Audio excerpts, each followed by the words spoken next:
time once again to slip into your camo, grab your bow, and join us out in the field for another episode of the Up North Journal, presented by PSE Archery. The Up North Journal crew is knocked and ready to rock for another exciting adventure. So let's step outside and hit the trail. This episode of the Up North Journal podcast is brought to you by PSE Archery, Yamaha Outboards, Better the Hunt, Easy Cut, Packer Max, Deer Camp Coffee, Buck Baits, JPO Game Calls, Limwalker Game Calls, Wild Seasoning, Total Peep, Sunrise Archery, Scent Lock, and Scent Blocker. Welcome back to another episode of the Up North Journal, everybody. I'm host Mike Adams, sitting in a warm cabin tonight with my good friend Dan DeFaw, sitting here going to talk a little bit about something that you do during the summer with a couple of guys from down south. Absolutely. And I tell you what, got our Deer Camp Coffee here, and you put me on the spot here. Now, I'm going to give us a little shout out. Yep. This cup, you said, don't break it. This is a very special cup of mine. Right? It's a Spot Shooter's Archery Cup. Yep. From the late Jim Beasley. I got my hands on that cup, so it's... You're the first one to drink out of that cup. Well, I've had that thing put back. It should be retired to the cabin, and so it doesn't get broken. But yeah, I tell you what, it's it says it's 81, but I tell you what, the humidity out there right now is blazing. Right, it is hot. So, but either hey, it's August. Talk to us in 6 months when it's cold, snowing. Yeah, right. But you know what? Deer season's upon the way, so let's get into it tonight and talk about some of our supporters. Absolutely. You know what? Buckbaits.com. Get over there. It's getting to be about that time. Get your orders in, and if you use the promo code UNJ20, you get 20% off your order at buckbaits.com. We're going to be at Woods and Water with them here in Southeast Michigan. September 11th, 12th, something like that. 10, 11, 12. And that should be a great show. Hopefully the weather holds out. Be good to go. Go check out the puppy tent. All right. Get those food fall plots in. You're going to need the food plots. Yeah, exactly. So you're going to need the Packer Max. Get over there to packermax.com. Talk to Lincoln Rome. Give him a call. Say, hey, Lincoln, I'm going to use the promo code UNJ25. And so you get $25 off your order when you talk to packermax.com and Lincoln over there. You know, we're getting close to September 1st. Goose season here in Michigan. JPO Game Calls. I tell you what, they got the Omni Series. We're going to have him on in a couple weeks, talk about that. And so he's also got some deer grunt tubes. Get over there, jpocalls.com. September 15th is squirrel season. He's got squirrel calls. He does, absolutely. UNJ10 for 10% off your order over there. Now, all this hunting and all this food that you're bagging, you're harvesting. Don't get me going. You got to get over there to wildseasonings.com. Use the promo code UNJ2021. Get 10% off your order. Try it on everything, from vegetables to your game and everything in between. You can try it on your popcorn. That's right. So, leads us. We started off the show with Deer Camp Coffee. Deer Camp Coffee Roasting Company and Outfitters. That's right, folks. We drink it. We like it. No cold brew this week. No. You got to make some. I'm going to make some for next week. Use the promo code UNJ10. Get 10% off your order at deercampcoffee.com. And ask for the exclusive UNJ label. We have our light, medium, and dark roast available. Yep. So we're going to have our own label with them. Make sure you ask for it and save yourself a little bit of money.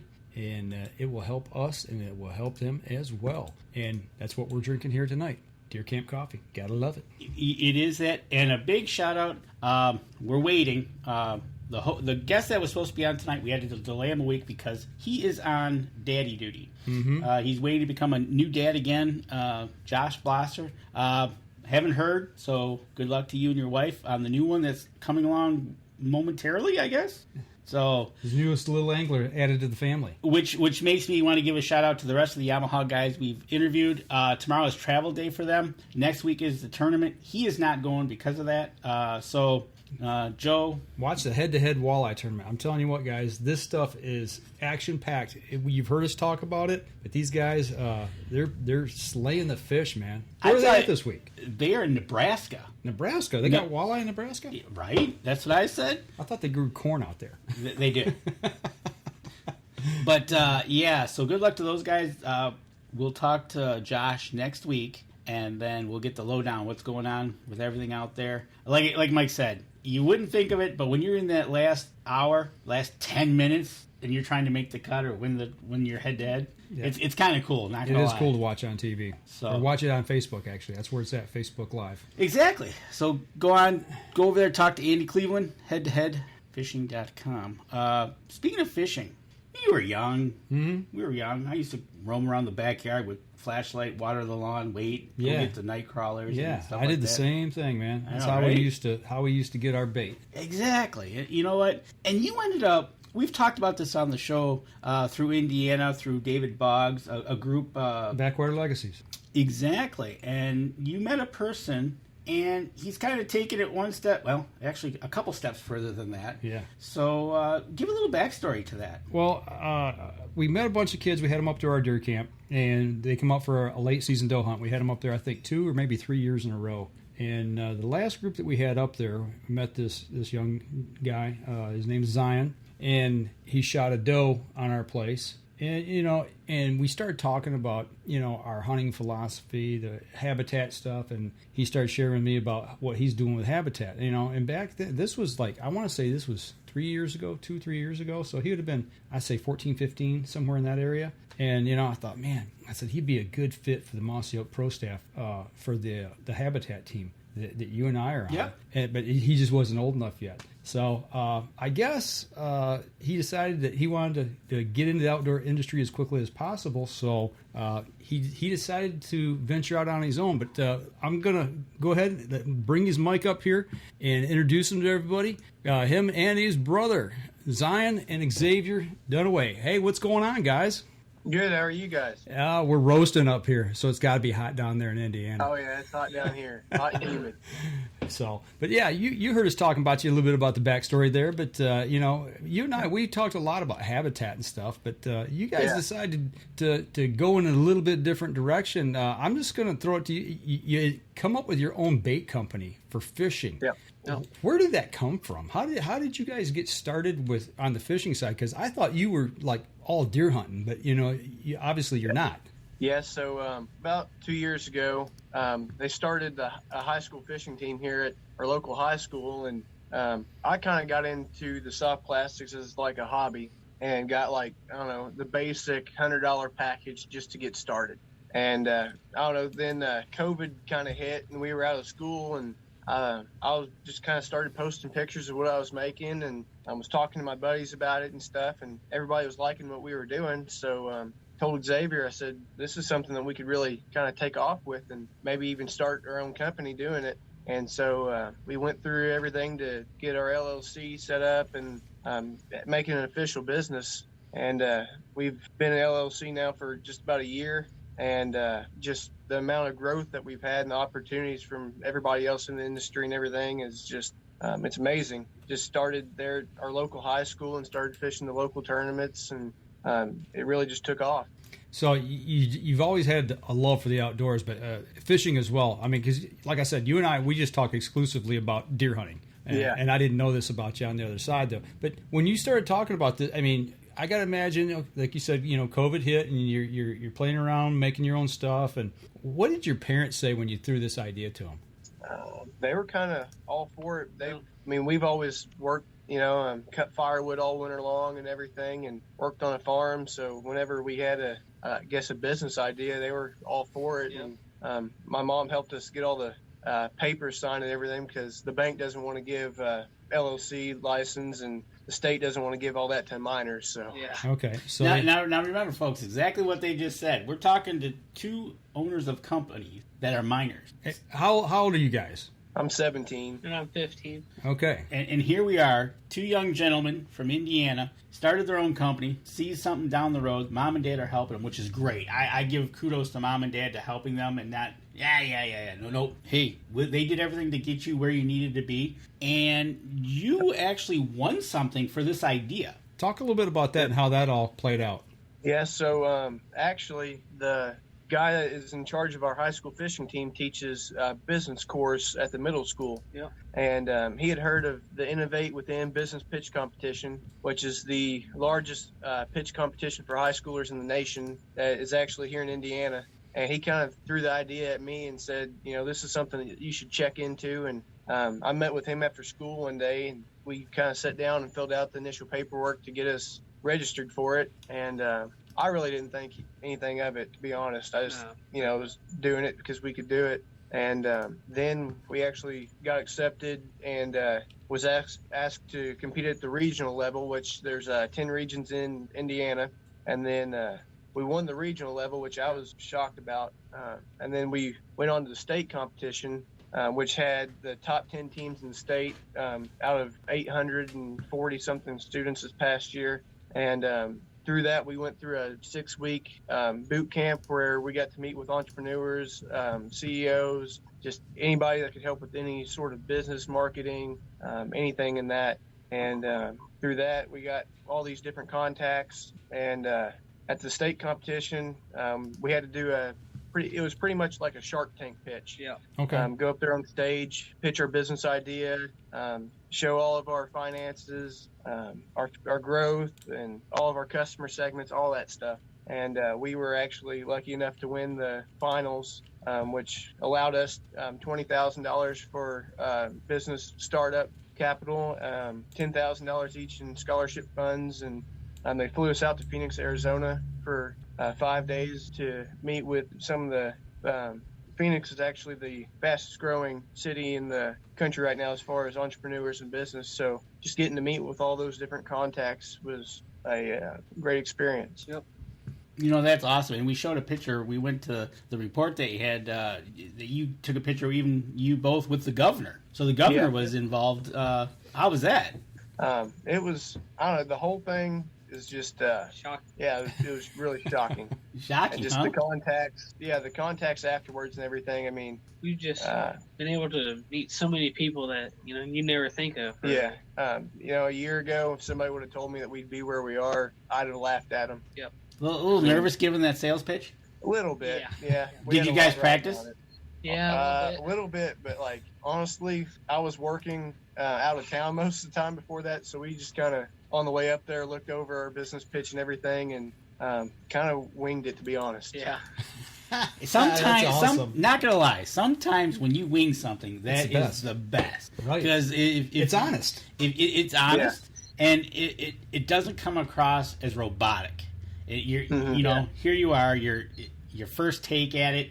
It is what it is. Take it or leave it. And obviously, you guys hit it out of the ballpark with that one, because if you guys went to Phoenix, great job. Well, let me ask you, what were you guys up against? What were some of the other ones that made it to the finals that you guys beat? I mean, one group, they were taking Asian carp skin cells and turning it into a burn remedy, which actually reduced the amount of time that burn victims would spend in the hospital by about 90%, I believe, and cutting the cost down to a couple thousand versus tens of thousands. Yep. Wow. And then one group had artificial intelligence, where they were being able to implement that with large corporations such as Cummins and Ford and GE, and they were actually making it to where it was for hiring services. So this company could actually put in their resumes into the system, and it would go through and select the top 10 job applications, and that way resumes were unbiased.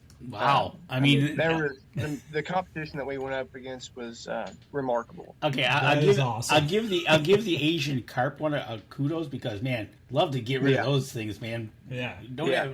So have a good use for them. Right? Get rid of them and then use them for something. That is awesome. That it sounds like you were up against some stiff competition to come out and beat them, which was awesome. But I tell you what, we're coming up onto our first break. When we come back, let's talk more about your company and where we're going to go with that. Okay. All right, we're going to step outside, take our first break. We come back. We'll continue the conversation. We'll be right back after this. PSE Archery has reinvented the way you buy bows. From now on, you can make the most educated decision possible by basing your bow choice specifically on your shooting needs and goals. All you need to do is ask yourself, what kind of shooter am I? What do I want to achieve? PSE will help find the right category for you. So, what kind of shooter are you? Find out at psearchery.com.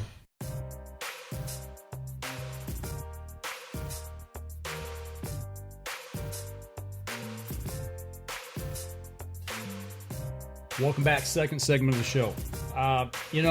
Danny, when they told us the competition they'd beat out, I mean, we were showing you guys when you were talking about it, and literally Danny and my jaws, both our jaws hit the floor. We're just like, oh my gosh, man. I mean, that's some serious competition. You know what? And for the people listening or watching on Facebook, tell them where we can go find Southern Indiana Bait Company. Well, Facebook? Yeah, so we've got a Facebook page, Southern Indiana Bait Co. And then same thing with our Instagram, Southern Indiana Bait Co. You can go on there, place orders or anything, just send us a message. You can see a lot of our products on our pages there, and we're actually working on getting a website up and running. So that should be up hopefully in the next month or so. There you go, folks. So if you're watching Facebook or listening to the podcast or watching on YouTube, get over to Facebook, Southern Indiana Bait Company. Check them out. Give them a like. Share it. Got a question here. Mark Coleman from Indiana. He wants to know, is there any grants or government funding available to help you guys get a little more established? Yeah, so we're actually working with the Small Business Development Center and the Innovate Within Startup Foundation to help us get some more grants and stuff to look at. And then just be able to further grow. So, yeah, we're actually looking into that right now. Okay, so with that being said, and where you're at right now, what are your goals? I mean, do you have like a 5-year plan, a 10-year plan of where you look to see the bait company going? Yeah, so like our main mission, I guess, is to get more youth involved. So we sponsor a lot of the like high school tournaments around here and stuff. And we're going to start, we're talking with a couple of local high schools and colleges and stuff to try to get where we're sponsoring the next generation. And if we can just grow, I mean, we would like to make this a full-time business for us. So to get to that point would be our dream, I guess. Just get to the point where we can, further expand our own fishing knowledge and the entire community. Okay, well, you brought up your fishing knowledge. Xavier, who's better? Who's better fisherman, you or your brother? To be honest, probably Zion. Really? Okay. I thought, man, I was going to throw you one. You had your chance, man. if you had one bigger fish than him, you should have thrown it out. But I caught the bigger fish. So with your baits that you have, I'm showing the video right now of the molds that you got that came in. Who's between the two of you comes up with the ideas to what's next on the agenda for the next lure? We kind of agree on it. And, a little bit of both. Really, we look at what our customers want. If there's a certain style that we keep getting asked about, or we're actually working on some custom molds right now so that we can get our own custom lineup going. Okay, so you guys work together. You guys are always working together, and that's awesome. That's one thing is it's a family business, obviously, and as things get further down the road, that's one thing you guys are going to have to learn. Because I was in a family business, and we kind of got to know what our little piece of the business was. So that's awesome. You guys are working together. So with that being said, with the baits you have now, what's your top bait that people are asking for? We sell a lot of our crawls and our twin tail spinnerbait trailers. You got any of them right there in front of you? You can hold up? Yep. So here, I don't know if you can see it well on the camera. There's our twin tail spinnerbait trailers.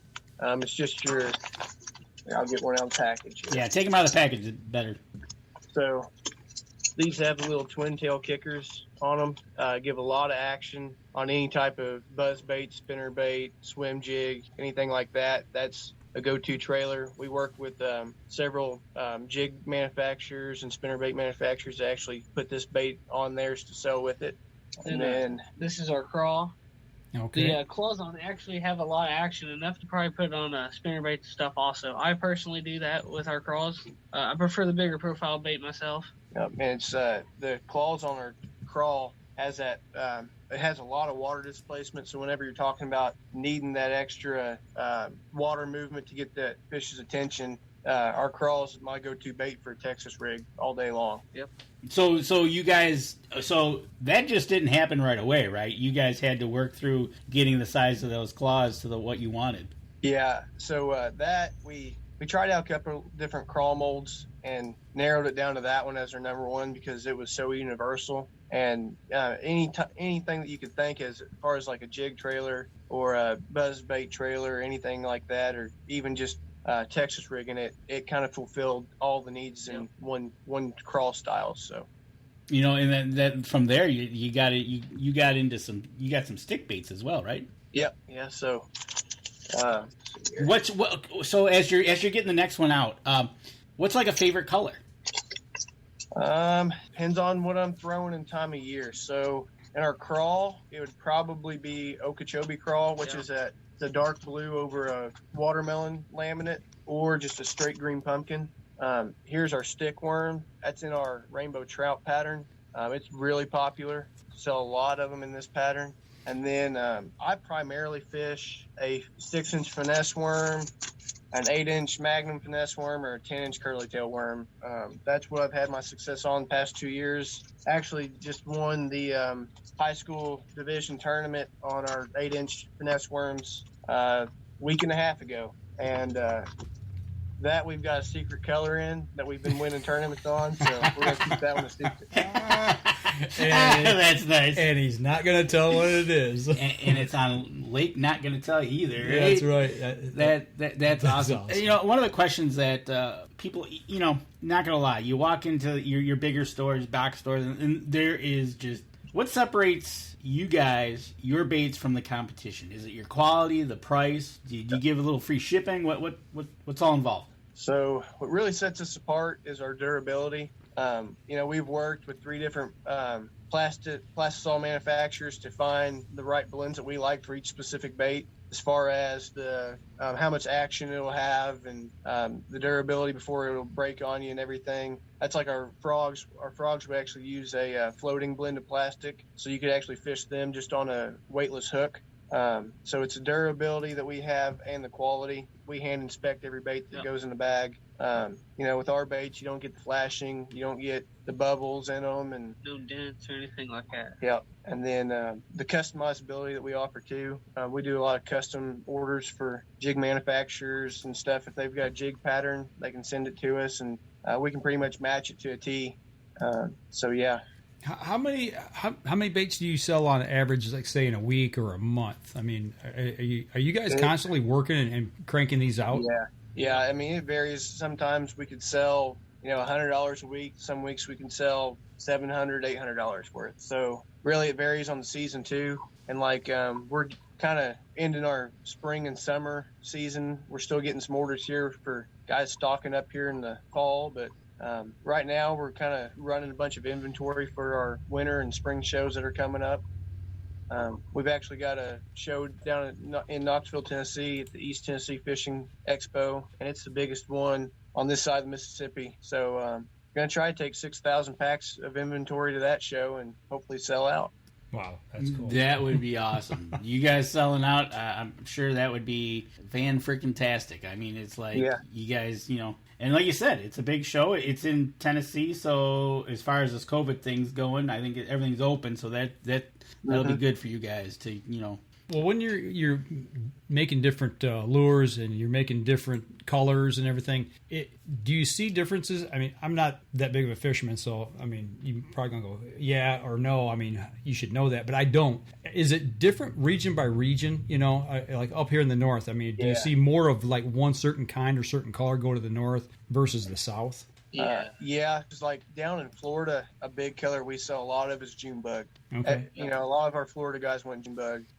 Around here by us, it seems like it's more green pumpkin, more of your red, naturals, stuff like that. Your really dark colors for night fishing or fishing muddy water. And then like up by you guys, we've got some guys that are more like the smallmouth and walleye, and usually that's going to be like our swim baits. Or our Neds or finesse worms, and in our swim baits, a lot of the guys up by you like those brighter colors, that chartreuse and those bright purples and stuff. Yeah. Okay, so now we know what to get. Right, exactly. When we go walleye fishing. Exactly, and I think Josh was using a purple paddle tail. I think dark purple on Miliax when he won. Yeah, I think so. Don't quote me on that, but so definitely. Was that the one where him and Joe? They caught when Joe set the record that day. Yeah, they're going at it. That was over 100 pounds of fish. Yeah, that was fun watching those guys catch walleye like that. Okay, so we've talked mainly baits that you said bass and walleye. Do you make anything for the smaller fish, panfish, crappie, bluegill, anything like that? So funny you guys mentioned that. We just got some molds in to add to our crappie and panfish lineup that we haven't released yet. So be looking for that here in the future. Really, our twin tails can do bluegill and crappie and stuff because I fished them like that personally. Yeah. What's your favorite? Okay, so Xavier, what's your favorite fish to catch? Is it a bass? Bass? Yep. Same thing with you, Zion? Bass, or if I can get on a good crappie bite. Yeah. Okay. All right. Why the bass so much? Is it just because they fight so much and you got them on there? It's more like a game fish versus something you can throw on the dinner table? I don't know. I like... really, for me, it's something that you can show off. For me, the bass fishing is more of it's a strategy. So, I mean, crappie, usually in the springtime, you fish structure and you're catching them. Okay. But bass, I enjoy trying to run over the whole lake and figure out a pattern and put something together. Yeah, I feel like the bass you have to work more for. Yeah. Okay. It's not just like, hey, you just fish off the end of the dock and you're pulling in panfish, or right. You get in a crappie hole and all of a sudden you pull out 10 or 15, you got a good mess for dinner. Yeah. I gotcha. Okay. No, it's that's what it is, and like up here we've got guys that go for bass. We got them that go for walleye. But while you're doing that, you're going to run into pike and stuff like that. So they each got their own little thing that they want to go fight, and some have a preference. Walleye. I went out a couple weeks ago after some walleye. That was fun. But a good bass bite is that's always good fun too. And a lot, these small ponds provide great fishing. Yeah, they do. Mm-hmm. Absolutely. You don't have to go find a big thing of water. You get a small pond. It could be several hours of fun there. Well, them smallies that we fished for about 4 years ago up on not as Long Lake up near Alpena. Yeah, what were we on Fletcher's Pond waters and Fletcher's floodwaters both? Yeah, what were we using? We were using the Yamamotos. We were using the wacky rig, wacky rig with the Yamamotos, the 5-inch Yamamotos in pumpkin, and I think perch at the time. We were using those. And that was some fun fishing because you could see all the way to the bottom, and literally when you were over them, you could see them coming after them. So that was kind of cool. But yeah, we were using the Yamamoto Syncos. Okay. Yeah, and you mentioned the perch pattern. We came up with a perch pattern here, actually for guys that fish on Lake Brookville, which is one of our smallmouth lakes down here, and that seems to be a good killer there too. Yeah. And it also depends on what time of year, right? Yeah. Yeah. Yep. You get those little you get the hatch there in July and that, and the pattern will change as the season goes through. So, you know what? We're coming up onto our second break. Why don't we step out? We'll come back and we'll talk more about your company. All right. We're going to step outside. We'll be right back after this. PSE Archery has always dominated the speed category. Now, the most revolutionary cam system ever to hit the market has perfected the shooting experience. Introducing PSE's Evolve Cam System, featuring extremely high let-off capabilities and the smoothest draw cycle in history. No other cam system has ever delivered this level of total comfort and total control. Experience PSE. Experience performance. I don't know about you, Danny. I really don't. Welcome back. Third segment of the show. We were talking in the break, and we were talking with you, and you mentioned trial and error. So, when do you? And we use the term cut bait, but when do you cut bait with a lure, with something you're working on? Is like it's just not working. I mean, do you give it so long of a time? Where does that line get drawn? For me, depends on where I'm at. Like if I'm fishing somewhere down here like Patoka or Monroe, which usually that's somewhere that you kind of got to know the lake and hope that you're fishing the right thing, because you're usually not going to get very many bites that day. Yeah. Okay. It really depends on where I'm at, time of year, what the water, color is, what temperature is.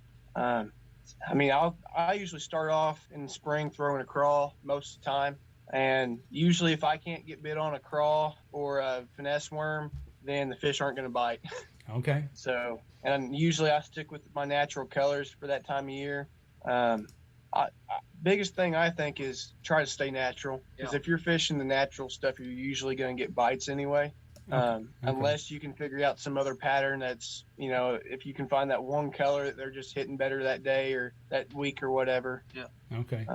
Biggest thing is, I think, is just do your homework and know just know how the lake usually fishes and what it takes to win a tournament and what guys are usually using there. Okay. So you guys fish the same tournaments, right? Yep. So now you guys are brothers. So obviously, do you guys discuss like after the day of practice or anything like that what's going on, or is it like we'll talk after the tournament? Well, I'll tell you what, this past tournament that me and my partner won, it was pretty nice catching a couple nice fish with them sitting there watching us. Yeah. So, usually if there's a pattern that we're running throughout the day, I'll text him if I'm catching them good and say, hey, we're using this bait on this color. Try it over there where you're at or whatever, because for us, we're fishing for points. So if we can both get in the top 5 for the year and go fish the state classic, then that's what matters to me. Yep. Okay. So, all right. So you guys are actually working together in a way to get into the top 5. That's your main goal right now, is top 5 gets you to the States. Okay, Xavier, how many times have you outfished him in a tournament? 0. Oh, really? Yep. Zion's been schooling you all this time, huh? Okay. What, are you going to let him have it, though, when you finally beat him in one of these? Are you just going to rub it in really good, or you just... Yeah, sure. I'm waiting on it. You just tell him to bring it every week, huh? Xavier, I'm going to tell you what. It is like I have an older brother, 9 years older than me, and I was just in your shoes. And when that happens, man, you let him have it. Well, we saw that when Josh Blosser won. His brother stopped fishing the last 15 minutes and came all the way across the lake to watch him win the tournament. Yep, he stopped fishing and came over to support his brother. Yeah, watch his baby brother win the tournament. So that's cool. And it's one of those feelings because it is a cool thing, not going to lie. One of the questions that did come in, speaking of, can you recycle used baits? Yes, you can. That's kind of where we got started, really. Really? Do you think you might have like a buyback plan or a discount plan to ensure repeat business? So is he talking about like used baits or? It's all in the same question. So I'm thinking that it's using recycled used baits. Would you have a buyback plan or a discount plan to ensure that you have a repeat customer?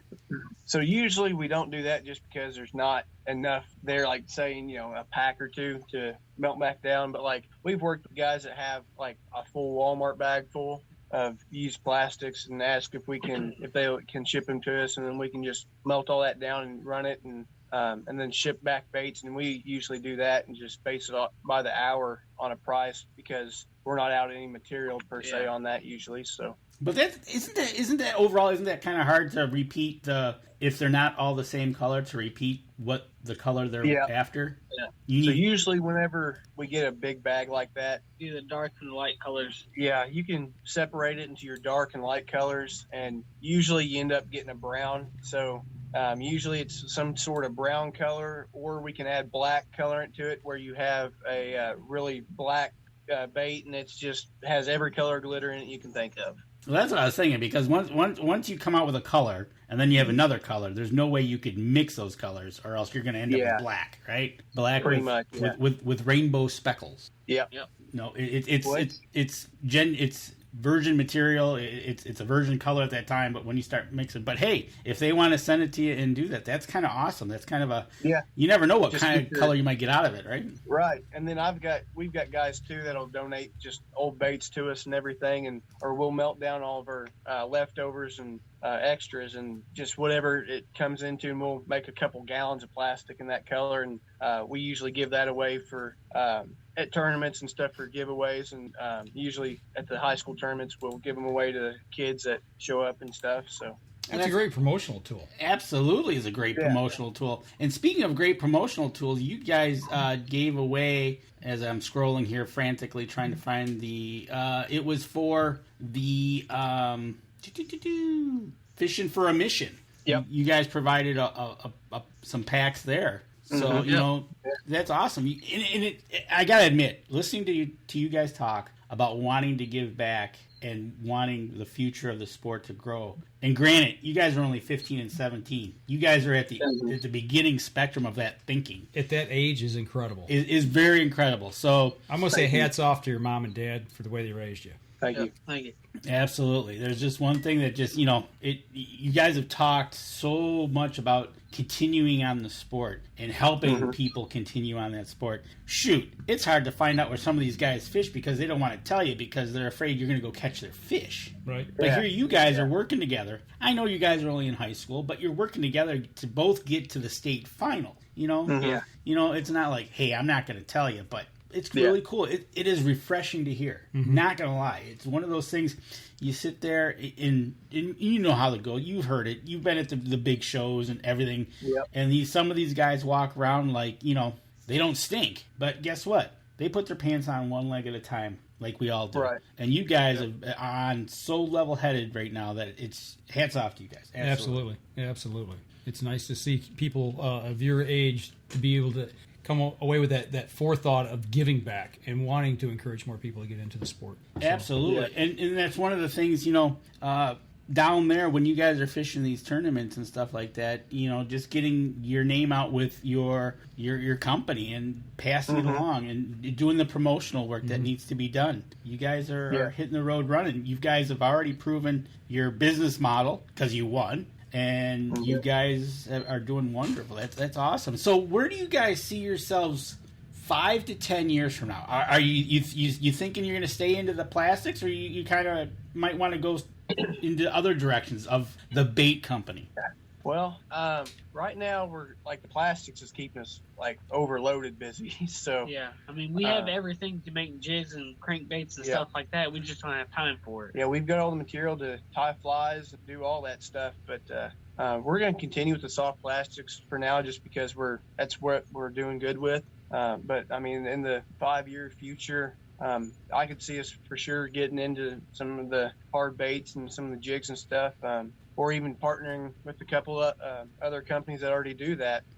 Like I said earlier, we work with a lot of jig manufacturers, such as Bowtie Jigs and Mr. B Lure Company out in California, that actually use our baits as trailers that they sell with some of their baits. And really just in the 5 years, which I think we'll be able to turn it into a full-time business for us both. And if we could provide jobs and stuff here back home and be able to expand. And I mean, right now we're working out of our garage, so right. Really we need to step that up. Might need to get a office front or So let me ask you about that. Talking with these bigger companies, I don't know. Have you met them in person, or has it all been over Zoom or phone calls? We've met several of them in person. Okay, so what is their response when you guys show up? Yeah. And here you are, a 15 and a 17-year-old, looking across the table or shaking, whatever. What's their initial reaction to seeing you guys? Usually, at first, we'll have a couple phone calls and they don't realize that we're high schoolers still. Yeah. So then whenever we go and meet them, they're kind of thinking it's going to be somebody else. Yeah. I literally... Their initial reactions are pretty shocked, usually. You know what? That's awesome. I'm not going to lie. Because, you get into some of these meetings and it's shirts and ties or whatever it might be, and all of a sudden they look across and you got you two guys, and all of a sudden they have to now switch gears to what they thought who they were going to meet. Now they've met you. Do when you go to some of these meetings, do you take your parents with you? Do they sit in with you and help negotiate, or do they let you guys do it all? Usually it's just us. Okay. Yeah. Wow. Speaks volumes. It speaks again, we're going to go back to your mom and dad, because letting you two guys go at your age is just awesome. They're not sitting right behind you, say this or say that. You make it or break it. You guys are going to do it. So, that's awesome. But I just had to ask that because I know for sure if you were to say, hey, I want you to use my bait on your jig, and all of a sudden here I come across this table and here's two young guys. That's awesome. Mm-hmm. Good deal. Good job. Yeah. Mark Coleman says his favorite soft plastic supplier stopped making his favorite lure 20 years ago. He bought out the last few hundred. It's called a chicken foot. Have you ever heard of it? Okay. No, I haven't. Well, Mark Coleman, you're going to have to show us and post a picture of what a chicken foot is. Show us your chicken foot. Show us your chicken foot. It's for a smallmouth for creek fishing, and it's in chartreuse in color. So we'll try to get a picture of it so we all know what a chicken foot is from Mark Coleman. There you go. Pretty cool. I'll tell you what, we're bumping up here on our last break. Let's go ahead and take our last break. We'll say the rest of the time we got to kind of wrap things up. Yeah, absolutely. Ask a few more questions and have a little fun here towards the end. So we're going to step outside, we'll take our last break, and we'll be right back after this.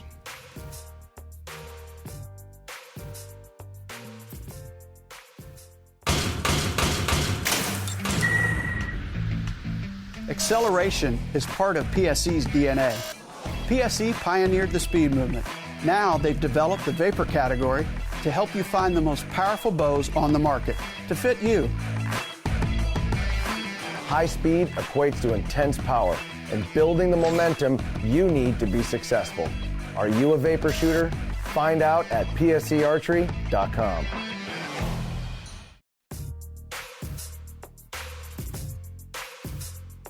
Last segment of the show, and I want to give a quick shout out. Denny Steiner's back from Africa, and he's watching tonight. Denny, man, you slayed him again. That's all I can say, man. You did, Denny. We're going to have you on the show. We've been watching all the pictures you've been posting and breakfasts. Yeah, right. We're going to have to get you on the show here in the next month or so with those pictures.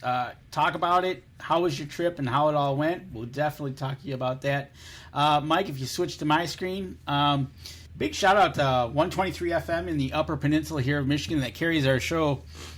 It's what's the temperature in Newberry 79 right now? degrees and sunny. 79 and sunny. And don't forget, folks, you go up there, you got to get a pizza at Cedars, and they carry Deer Camp coffee. So go check them out. Have a good pizza there. Julie at Buck Baits says it's a great pizza. We got to get up there and try it out. We do got to get up there and try it out. So get over there. Big shout out FM 123 in Newberry. That carries our show. So thank you. All right. So where were we going with all this? So I forget what we were going to talk about now. We're in the last segment of the show. You said pizza. I know, right? Yep. He will send a pic later. I only have the pearl color left. All right, we'll talk about that later with Mark Coleman. All right, guys. So we've talked about your company. We talked about how you got there, where you're going with it. You talked to him. Your also background, you're kind of looking at deer hunting. So let's talk a little bit of hunting. Let's leave your bait company. Let's talk a little bit of hunting. Now, what's your outlook for hunting? What's you guys' take on hunting for this coming season? Is it looking good? My cameras are looking pretty good right now. I've got one buck. He's a main front. On his right side, he's got 5 points, and then on his left side, he's got a brow tine, and it comes up, and he's got a big ball of 4 or 5 points. So I'm kind of eager to see what that looks like after velvet comes off. Wow. If he walks by, he's gonna be a hard one to pass. I think he's a 4-year-old this year, and then I've got a 6-year-old mainframe 10, but he's got a bunch of kickers and split G2s. He's probably pushing that 155, 160 mark. So he's right now my number one hit lister. And then I've got a mainframe 10 that's either 4.5 or 5.5 this year. I'm going to have to see him in person to really get a good judgment call on him. All right. You guys share stands or not? Well, I'm not really a big hunter. You're not? Oh, okay. No. He's busy overfishing, trying to make sure he can catch bigger fish than you while you're out hunting. Well, I've already done that part.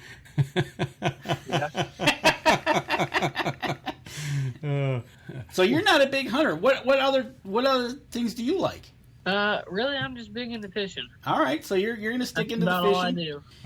Okay. Let me ask you this: then. If fishing's your game, are you bank fishing? Are you boat fishing? What's your preferred method?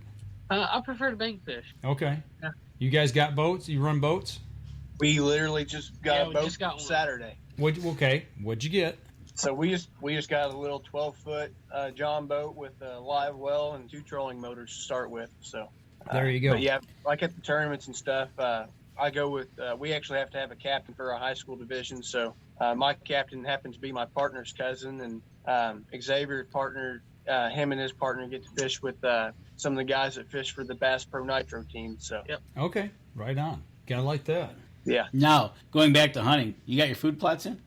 So right now I'm finishing up. I'm getting ready to broadcast and then call to pack. I've been waiting on the rain here the past, about 3.5, 4 weeks. And I've got rain this week. So got everything ready to go on that. And then just got word today that I got drawn for a couple hunts at the Big Oaks National Wildlife Refuge this year. So I'm excited for that.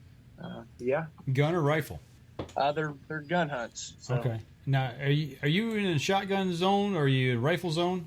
I know Indiana's got some different rules. Yeah, so on any public ground down here, it's just the pistol caliber rifles and the shotguns. But on private land, you can use high-powered rifles now.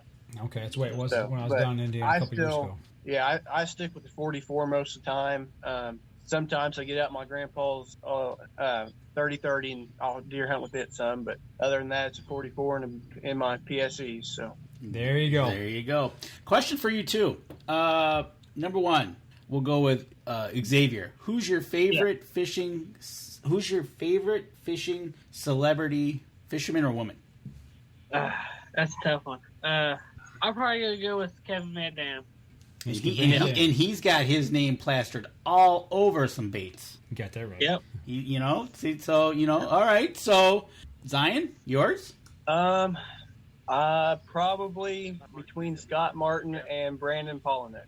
I tell you what, we interviewed Brandon last year. Great guy. I followed him on YouTube, watching his stuff.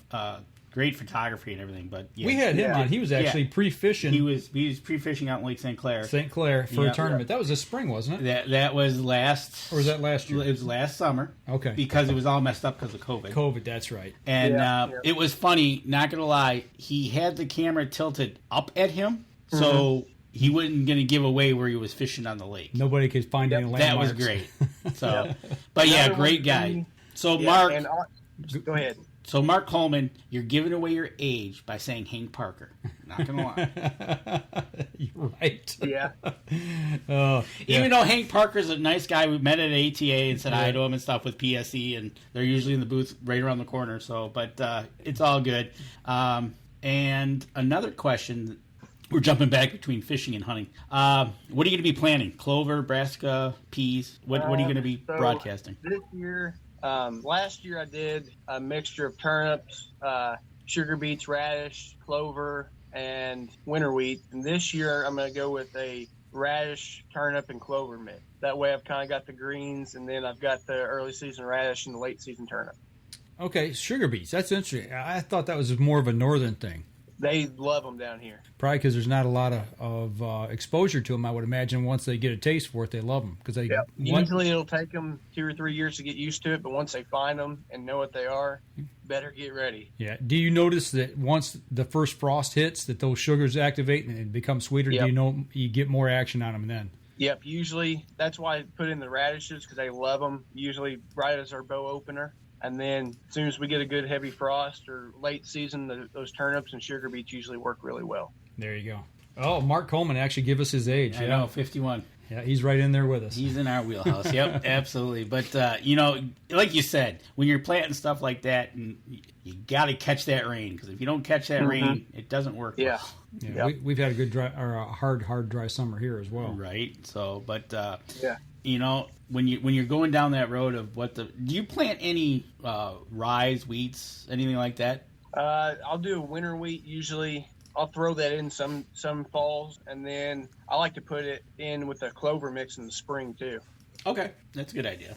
Yeah. Hey, do you know what the pH of your ground is by chance? This year it's right at 6.8. So Mark Coleman, he's got you beat by 0.3. See, he's doing his homework, man. He's right. He does his homework. Now, last time you and I talked, when you were up at our camp, you were working on a timbering project. You were doing some timbering on your hunting property. How did that turn out for you? Really, really well. I favored the oaks in that harvest, and I cut the bottom lands fairly hard on the poplar and soft maple and the sycamore. That got a lot of good regeneration from that for bedding and for browse. And then up kind of on the upland areas, like I said, I cut it to favor the white oak mostly. I've got a lot of good white oak regeneration. The amount of bedding I increased is exceptional, and the hunting over the past 2 years has just blown up. Yeah, that's awesome. So yeah, you see a lot of stump sprouting on those soft maples. They come back. Soft maples and poplar. There's all kinds of stump sprouts, and they're just mowing them down. Yeah, they're mowing them down, and it gets thick. Yep, that is awesome. Yep. I know up on our property. During July, it was in those thickets.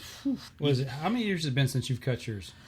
This will be third year. I think? Third year. So, and it's one of the, mine would be 3 summers ago. Yep. Yeah, 3 summers ago. Yeah, okay. And I tell you what, you see a deer on the road, and they take 2 leaps, into that thick stuff, and they're out of Yeah. sight and out of mind. Mm-hmm. It's awesome. Yeah. So I'm just going to continue doing some timber stand improvement across the property, and then actually took all the income from that sale and we put in a 1.5 acre pond, and then did that, and we've been stocking it, and then doing some more habitat improvements with that income. So that 1.5 acre pond is on your hunting property? Yep. So you're using that like a water hole? Yeah, I built it more as somewhere to go. It's kind of up towards the front of the property, so we swim and fish in it. And then, but since I put that in, I've seen a lot of deer activity coming to it. Okay, because that seems to be one of the latest things in water holes. Is water holes. Yeah. And I was just wondering, like some guys go take a 100-gallon Tractor Supply water and they'll go plant it out in the woods and fill it up and make sure that. But you're seeing it with the plot you did, the size you did being as big as it is, bringing the deer forward. You think that's going to change a little bit of your deer movement on your property? Yeah. So the way I set up the habitat is the woods is kind of like a horseshoe. And then I've got in the front section, we've got 12 acres of tillable, which now about 2 of it's taken up by the pond and the dam.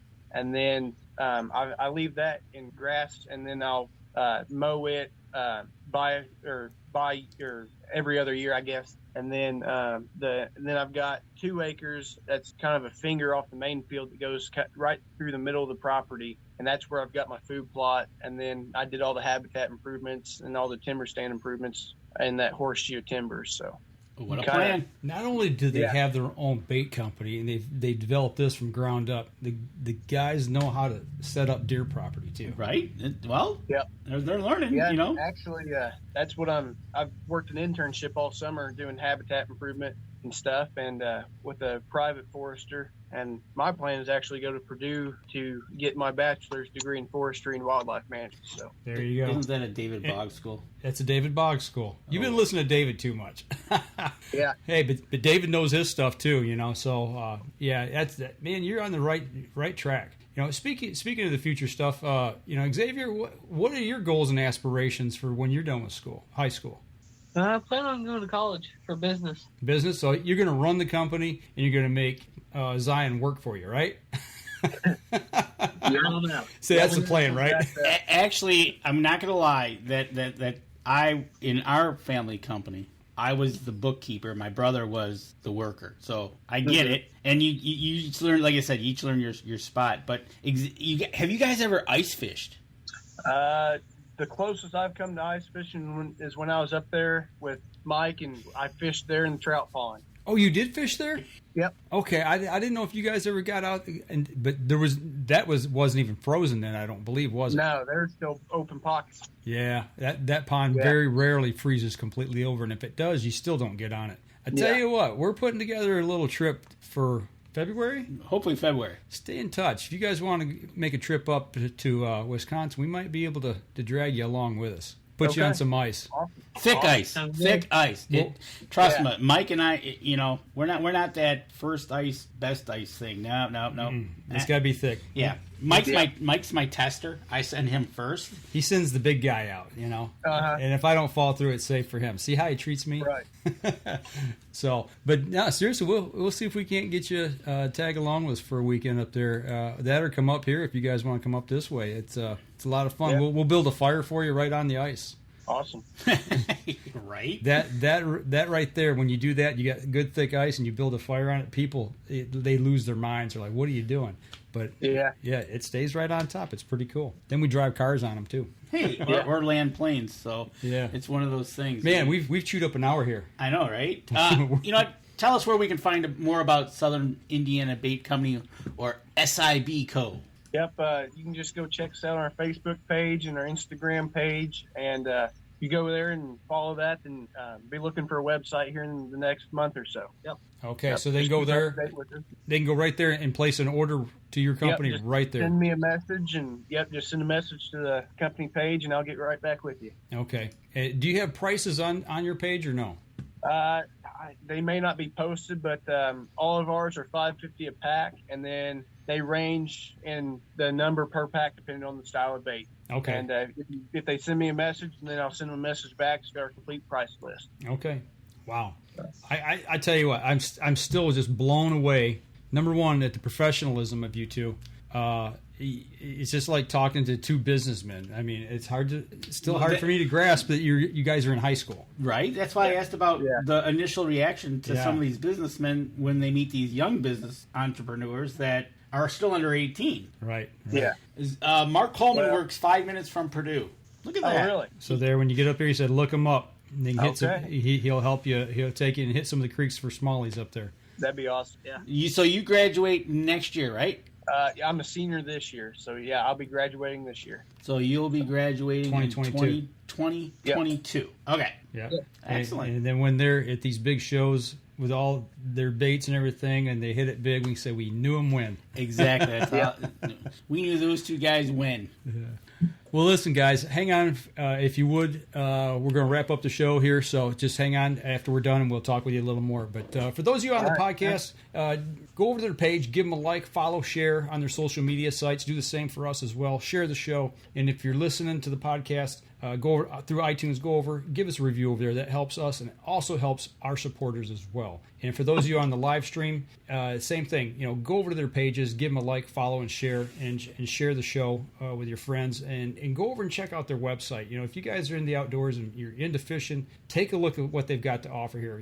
These guys are trying to do things the right way. And guys, once again, I got to say hats off to your mom and dad, because they raised you guys right, and they can definitely be proud of the two young guys sitting there tonight. Absolutely. And don't forget, we're also on YouTube. Become a subscriber over there at YouTube. Help us out at that. And look for more from these two young gentlemen. I think this is the tip of the iceberg. Like they said, they want to give back. Yeah. I think they're going to be giving a lot. Yeah, absolutely. So next week, Josh Blosser. We'll talk to him. He's a professional walleye fisherman. We've had him on the show before earlier this year? Or was it last year? It was one or the other. I can't remember which of the Blosser brothers we had on. We had them both. Yeah. But he won the tournament. Miliax. He won that tournament. We're going to talk to him. He should be a new dad, and we'll have him on next Wednesday night. All right. That's going to do it for us this week, folks. Y'all tune in again next week, same time. We're going to be back on again Wednesday at 7:30. Y'all take care. This episode was brought to you by PSE Archery, Yamaha Outboards, Better the Hunt, Easy Cut, Packer Max, Deer Camp Coffee, Buck Baits, JPO Game Calls, Limwalker Game Calls, Wild Seasoning, Total Peep, Sunrise Archery, Scent Lock, and Scent Blocker. Thanks for listening, and join us again here next week. Until then, remember, as we always like to say, if you're out on the water or in the woods, shoot straight and be safe. Until next week on the Up North Journal.